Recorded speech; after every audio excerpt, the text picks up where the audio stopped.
ভিডিঅ'ৰ জৰিয়তে জনাই দিয়া হ'ব জিএনএম নাৰ্ছিং কোৰ্চৰ কাউন্সেলিঙৰ ফৰ্ম ক'ত পোৱা যাব আৰু সেই কাউন্সেলিঙৰ ফৰ্ম কেনেকৈ ফিল আপ কৰিব লাগিব এই ভিডিঅ'ৰ জৰিয়তে জনাই দিয়া হ'ব।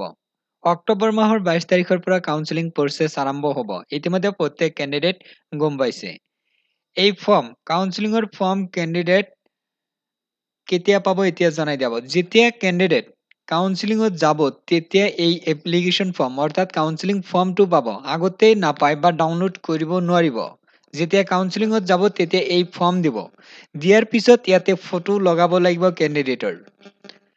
ৰাইট সাইডত ইয়াতে ফটো লগাব লাগিব। তাৰ পিছত প্ৰথম কৈছে নেম অফ দা কেণ্ডিডেটছ।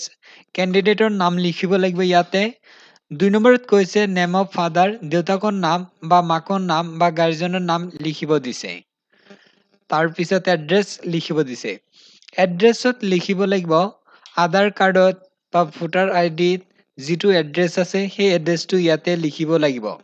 তাৰ পিছত নেক্সট কৈছে roll number of entrance examination. GNM entrance এক্সামৰ ৰোল নম্বৰ ইয়াতে লিখিব লাগিব। তাৰ পিছত ৰেংক কিমান পাইছে ৰেংক ইয়াতে লিখিব লাগিব। আৰু এটা ইম্পৰ্টেণ্ট পইণ্ট জনাই দিব বিচাৰিছো, এড্ৰেছত লিখিব লাগিব ভিলেজ বা টাউনৰ নাম, যদি গাঁৱত থাকে গাঁৱৰ নাম, টাউনত থাকিলে টাউনৰ নাম, পোষ্ট অফিচ, পিয়াজ, ডিষ্ট্ৰিক্ট আৰু পিনক'ড এইখিনি লিখিলে হৈ যাব।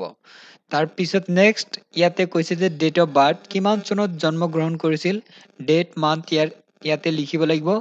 তাৰ পিছত ইয়াতে কৈছে যে কিমান বছৰ, প্ৰথম কৈছে ডে মানে কিমান দিন, কিমান মান্থ আৰু ইয়াতে বছৰ কিমান হৈছে, মানে কেণ্ডিডেটৰ বয়স কিমান হৈছে ইয়াতে মানে লিখি দিব লাগিব।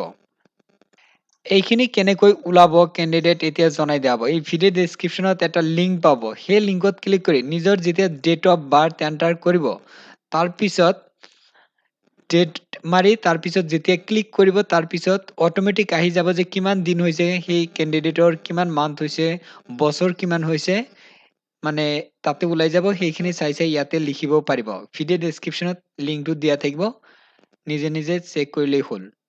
তাৰপিছত ইয়াতে কৈছে যে মাৰ্কছ ইন এইচএছত মানে কিমান নম্বৰ পাইছে ইয়াতে লিখিব লাগিব ইয়াতে। তাৰপিছত ইয়াতে পাৰ্চেণ্ট কিমান পাইছে, এইচএছত পাৰ্চেণ্ট কিমান পাইছে ইয়াতে লিখিব লাগিব। তাৰপিছত ফোন নম্বৰ, ইয়াতে ফোন নম্বৰ দিব লাগিব কেণ্ডিডেটৰ। তাৰপিছত ইয়াৰ অফ পাছিং, এইচএছ কিমান চনত পাছ কৰিছে সেই চনটো ইয়াতে লিখিব লাগিব। তাৰপিছত বৰ্ড বা কাউন্সিলিঙৰ নাম কি, CBSE বা আসাম হাই ছেকেণ্ডেৰী যাৰ যিটো বৰ্ড হয় সেই বৰ্ডৰ নাম ইয়াতে লিখিব লাগিব। তাৰপিছত কেটেগৰী কি হয় বা কাষ্ট কি হয়, জেনেৰেল হলে জেনেৰেলত টিক মাৰ্ক কৰি দিব লাগিব। OBC, MOBC, SC, ST যাৰ যিটো হয় সেই বক্সত মানে টিক মাৰ্ক কৰি দিব লাগিব। আৰু যিটো মই কেণ্ডিডেটৰ ডেট অফ বাৰ্থ লিখি যিটো ডেট মান্থ ইয়াৰ ওলাব লাগে, ইয়াতে এনেকুৱা কেলকুলেটৰ পাব, ভিডিঅ' ডেছক্ৰিপশ্যন লিংক পাব। ইয়াতে ডেট মান্থ ইয়াৰ মানে নিজৰ ডেট অফ বাৰ্থ ইয়াতে এণ্টাৰ কৰি কেলকুলেট কৰিলেই মানে ডেট অফ মানে কিমান বছৰ হৈছে কিমান মান্থ হৈছে আহি যাব। উদাহৰণ দিছোঁ, ইয়াতে মই ডেট অফ বাৰ্থ 1/1/2000 লিখিছোঁ আৰু কেলকুলেট ইয়াতে ক্লিক কৰিছোঁ। ইয়াতে আহিছে 23 ইয়াৰ্ছ 2 মান্থ 7 ডেজ, এনেকৈ মানে লিখিব লাগিব। তাৰপিছত ইয়াতে কৈছে যে ফিজিকেল হেণ্ডিকেপ হয়নে নাই, যদি হয় য়েছ আৰু যদি নহয় ন' টিক মাৰ্ক কৰি দিব লাগিব।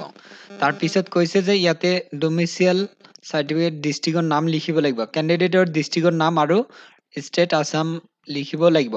তাৰপিছত ইয়াতে মানে 3টা অপশ্যন পাব, মানে কোনখন কলেজত এডমিশ্যন ল'ব বিচাৰিছে সেই মানে GNMৰ ট্ৰেইনিং চেণ্টাৰৰ নাম লিখিব লাগিব। ইয়াতে চাওক বহুত মানে GNM ট্ৰেইনিঙৰ চেণ্টাৰৰ নাম লিখা থাকিব। ইয়াতে ফাৰ্ষ্ট, ছেকেণ্ড, থাৰ্ড 3টা মানে প্ৰিফাৰেঞ্চ দিব পাৰিব। এতিয়া বহুতে মানে ভাল মানে GNM ট্ৰেইনিং চেণ্টাৰ চিলেক্ট কৰি দিব। চাওক কিছুমানৰ মানে বহুত ৰেংক পাইছে, চাপ'জ 600 বা 500+ ৰেংক পাইছে, সেইবিলাক কেণ্ডিডেট চাপ'জ GMCH কৰিলে, গুৱাহাটী GMCH বুলি চিলেক্ট কৰিলে, সিহঁতৰ মানে পোৱাটো চান্স কম আছে। যিবিলাক কেণ্ডিডেটৰ 100ৰ পৰা যদি 300ৰ ভিতৰত আছে GMC চিলেক্ট কৰিলেই হ'ল। তাৰপিছত বাকীখিনি নিজে মানে চুজ কৰিব পাৰিব, মানে ৰেংক চাই মানে কলেজ বা GNM ট্ৰেইনিং চেণ্টাৰ চিলেক্ট কৰিব লাগিব। যিবিলাক কেণ্ডিডেটৰ ৰেংক ভাল আছে সেইবিলাক কেণ্ডিডেট GMCHত পাব, গুৱাহাটীৰ বা MNC আছে মহেন্দ্ৰ মোহন চৌধুৰী হস্পিটেলৰ যিটো GNM ট্ৰেইনিং স্কুল আছে তাতেও পাব পাৰে। মানে ভাল ৰেংক থকা সকলে মানে গুৱাহাটীত মানে পাব। আৰু বাকীখিনি নিজৰ ডিষ্ট্ৰিক্টত চিলেক্ট কৰিলেই হ'ল। তিনিটা অপচন দিয়া আছে, ওচৰে পাছৰে যিটো হ'ব সেইমতে চিলেক্ট কৰিলেই হ'ল। ইয়াতে মানে নাম লিখি দিব লাগিব। তিনিটা অপচন পাব। তাৰপিছত ইয়াতে চিগনেচাৰ কেণ্ডিডেটৰ, তাৰপিছত ইয়াতে কেণ্ডিডেটৰ ফুল নাম লিখিব লাগিব আৰু ডেট। যিদিনা কাউন্সেলিং হ'ব সেইদিনা কিমান তাৰিখ হয় সেই তাৰিখটো ইয়াতে লিখিব লাগিব। মই এতিয়া উদাহৰণ দিম, যোৱা বছৰৰ যিটো কাউন্সেলিং হৈছিল, মানে বৰ্ড 1, 2, 3 এনেকৈ লিখা থাকে।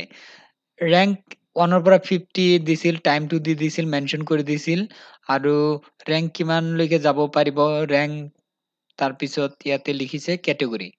এনেকৈ মানে লিখা থাকিব, সেইমতে মানে কেণ্ডিডেটৰ তাতে যাব লাগিব।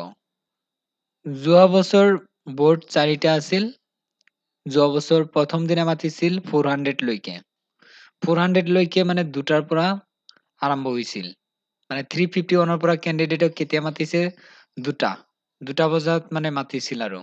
এইখিনি আগতে গ'লেও কি হৈছে, মানে যিটো টাইমত আৰম্ভ হৈছে সেই টাইমতেহে মানে কাউন্সেলিঙত এপিয়াৰ হ'ব পাৰিছে, মানে তেতিয়াই মানে ডকুমেন্ট চাইছে। চাপোজ 351 কেণ্ডিডেট ৰেংক আছে, সেই কেণ্ডিডেট যদি দিনৰ 9টাত গৈছে তথাপিও কি হ'ব, এই 2টা বজাতেই সেই কেণ্ডিডেটৰ কাউন্সেলিং মানে হৈছে।